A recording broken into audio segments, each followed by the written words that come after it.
Hello नमस्कार दोस्तों, हमारे यूट्यूब चैनल पर आपका बहुत बहुत स्वागत है। जैसा कि आप सभी को पता था कि हमने जो बीएसटीसी के लिए हिंदी की क्लासें स्टार्ट कर रखी हैं, जिसमें हमने संधि टॉपिक को तीन वीडियो को ना पता नहीं 4 वीडियो के अंदर हमने पूरा कर लिया है। अगला जो टॉपिक हमने स्टार्ट किया है वो है समास। आइए समास के बारे में हम विस्तार से चर्चा करते हैं कि समास क्या है, समास की परिभाषा क्या होती है और समास क्या होता है। आपकी बीएसटीसी के अंदर समास में कैसे क्वेश्चन आते हैं, इसके बारे में हम बात करेंगे। समास एक यौगिक शब्द है। समास एक यौगिक शब्द है। समास का यदि संधि विच्छेद करें तो सम प्लस आस 2 शब्दों से मिलकर बना हुआ, अर्थात समास का अर्थ देखें, शाब्दिक अर्थ तो क्या होता है, छोटा रूप या पास बिठाना।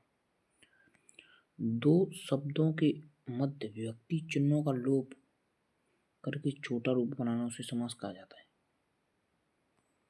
समास के भेदों की अगर बात करें तो समास के 6 भेद होते हैं।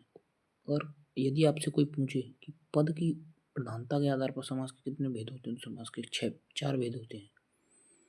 तो वैसे पूछे सीधा तो कितने भेद होते हैं, 6। पद की प्रधानता के आधार पर ये 4 भेद होते हैं। देखिए मुख्यतः अव्ययीभाव समास, तत्पुरुष समास, अव्ययीभाव, तत्पुरुष, द्वंद्व और बहुब्रीहि, जिसमें पूर्व पद या प्रथम पद प्रधान होता है वो अव्ययीभाव, जिसमें दूसरा पद या उत्तर पद प्रधान होता है वो तत्पुरुष, जिसमें दोनों पद या समस्त पद प्रधान होता है उसमें द्वंद्व समास, इसमें अन्य अर्थ या अन्य पद प्रधान होता है, इसमें अन्य अर्थ निकले वो कौन सा होता है, बहुब्रीहि समास। जो 6 वेदों की बात कर रहे हैं तो उसमें एक क्रमधार है और द्विग समास बढ़ जाता है। इस प्रकार अपने समास के 6 भेद होते हैं। सामान्यतः 6 पद की प्रधानता के आधार पर 4 भेद होते हैं। अव्ययीभाव समास पढ़ने की कोशिश करते हैं। आइए अव्ययीभाव समास की परिभाषा की बात करें तो ये 2 अर्थ आपको ध्यान रखने हैं अव्ययीभाव के अंदर, कि जिसमें एक तो पूर्व पद की प्रधानता होती है और समस्त पद अव्यय होता है। अव्ययीभाव समास के अंदर समस्त पद क्या होगा, अव्यय। समस्त पद, अभी आपको बता दूं समस्त पद क्या होता है। जैसे ये शब्द है समस्त पद, तो ये अव्यय शब्द है, ये समस्त का समास विग्रह है। जैसे यहाँ क्रम के अनुसार यदि किसी शब्द, अब इसमें नियम चल रहे हैं अव्ययीभाव समास के अंदर। पहला नियम, यदि किसी शब्द में पूर्व यथा या प्रति हो तो विग्रह क्या होगा,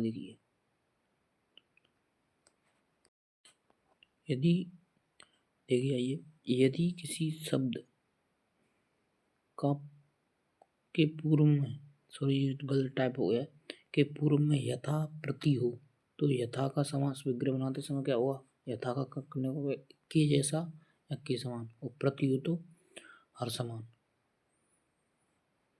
प्रति हो तो हर कर सकते हैं या समान कर सकते हैं, यथा है तो के अनुसार या जैसा। जैसे कि आइए उदाहरण देखने की कोशिश करते हैं। जैसे होना यथा क्रम, तो क्या तो कर लीजिए आप क्रम के अनुसार या जैसा क्रम हो वैसा। यथा आदेश के अनुसार, यथेष्ट जैसा इष्ट, यथा संभव या तो जैसा संभव हो। और ये प्रतिदिन, हर दिन, प्रत्येक, हर एक, प्रतिक्षण, अच्छी के सामने, प्रतिपल, हर पल। सामान्य सी बात है, ज़्यादा हार्ड नहीं है समास।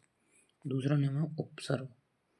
यदि कोई पहला वर्ड उपसर्ग हो, जैसे उदाहरण देखिए आजीवन, एक जो उदाहरण आता है समास का, उसमें समास विग्रह जीवन पर्यंत।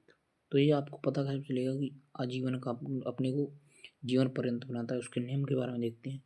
अगर आपको यावत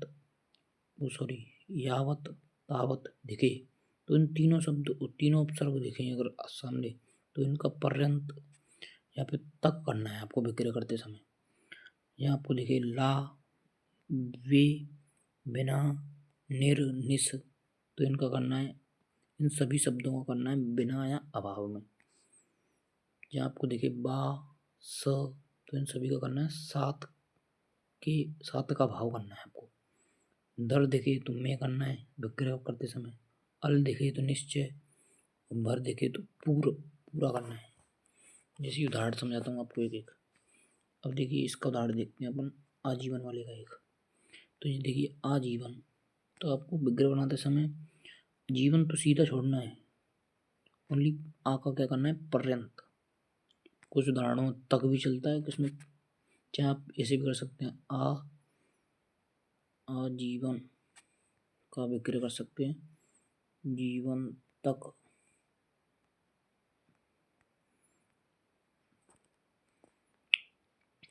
आजीवन यानी पूरा जन्म, उसका भी अर्थ क्या होगा जीवन तक, यानी जहाँ तक हम जिएंगे वहाँ तक। आमरण मतलब मरण तक यानी मरने तक। आजीवन यानी जब तक मरेंगे तब तक, वो दोनों का अर्थ ये भी है। एक जो उदाहरण देखिए अपाद मस्तक, पाद से मस्तक तक यानी पाद यानी पैर, पाद यानी कि पैर, पैर से मस्तक तक। ऐसे ही काफी उदाहरण है, इनको आप देख सकते हैं, कोई दिक्कत नहीं। अब ये देखिए एक निर्भय, तो बिना भय के, देखिए ये आ गया ना, बिना या अभाव के। बिना और अभाव एक ही बात है। निर्भय निर्दोष, बिना दोष के। निष्कलंक, बिना कलंक के। निष्पक्ष, बिना पक्ष के। निर्दय, बिना दया के। एक जो उदाहरण है भरपेट, पूरा भरकर। एक आ गया भर वाला, पूरा भरकर, भरपेट पूरा भरकर। अब देखिए स वाला, देखिए स,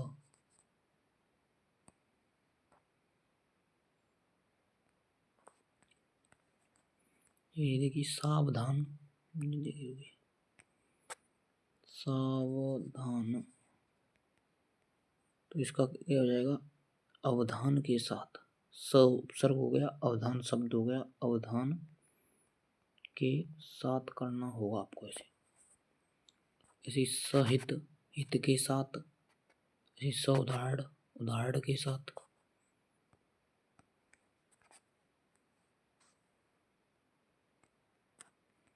इन दो उदाहरणों का आपको ध्यान रखना है। स वाले होगा जैसे सपति का है तो पत्नी के साथ अव्यय भाव होगा। सपति आए तो पत्नी के समान है जो, अर्थात सौतन। जैसे पत्नी के समान होगी तो दूसरी पत्नी तो होगी, इसमें बहुब्री तीसरा अर्थ निकलता है, इसलिए सौतन का, इसलिए इसमें बहुब्री समास हो जाएगा। कुछ और उदाहरण और आप भी भाव समझते उनको भी देखते हैं। यदि शब्द, जो तीसरा नियम है, ये आप कुछ भी मान लीजिए, ये पॉइंट आपको ध्यान रखने हैं विवाह समास के। यदि शब्द की आवृत्ति हो तो, मतलब एक शब्द बार बार आए तो विवाह समास होगा, ये आपको ध्यान रखना है। जैसे पल पल यानी हर पल, क्षण क्षण हर क्षण, दिन दिन हर दिन, दिनों दिन दिन के बाद दिन। तो ये दिनों दिन हर दिन नहीं होगा, क्योंकि देखिए जैसे होगा दिनों दिनों दिन, तो इसमें दिन के बाद दिन आता है, ना कि हर दिन होगा इसका। क्योंकि दिन दिन दिन दिन दिन तो यानी कि एक ही दिन की बात, हर दिन प्रत्येक दिन की बात कर रहा है। और दिनों दिन यानी कई दिनों की बात कर रहा है, तो दिन के बाद दिन होगा इसका। और एक होता है हाथों हाथ, तो ये आवृत्ति हो रही है शब्दों की, इसमें अव्ययभाव समास देखने को मिलता है। हाथों हाथ यानी हाथ ही हाथ में, ऐसे हुआ। रातों रात, रात ही रात में। भागम भाग, भाग के बाद, भागने के बाद भाग। बीचों बीच यानी ठीक बीच, यानी बीच ही बीच में। इसका एक ये भी हो सकता है ठीक बीच, बीच में। कूदम कूद, कूदने के बाद कूद। लूटम लूट, लूटने के बाद लूट। ऐसे ही ये उदाहरण है। और ये उन उपसर्ग युक्त संख्याओं हो तो अव्ययभाव समास होता है। जैसे 59, 60 में एक कम, 60 में एक कम 59 ही होता है ना। तो उन उपसर्ग वाले जो दो उदाहरण इसमें आते हैं, और अन्यथा और कोई नहीं आता है। 59 तो 60 में एक कम, 69 70 में एक कम। ये पूर्वक, पूर्वक अर्थ से बने शब्द, पूर्वक अर्थ से बने शब्द। श्रद्धा पूर्वक, श्रद्धा के साथ। कुशलता पूर्वक, कुशलता के साथ।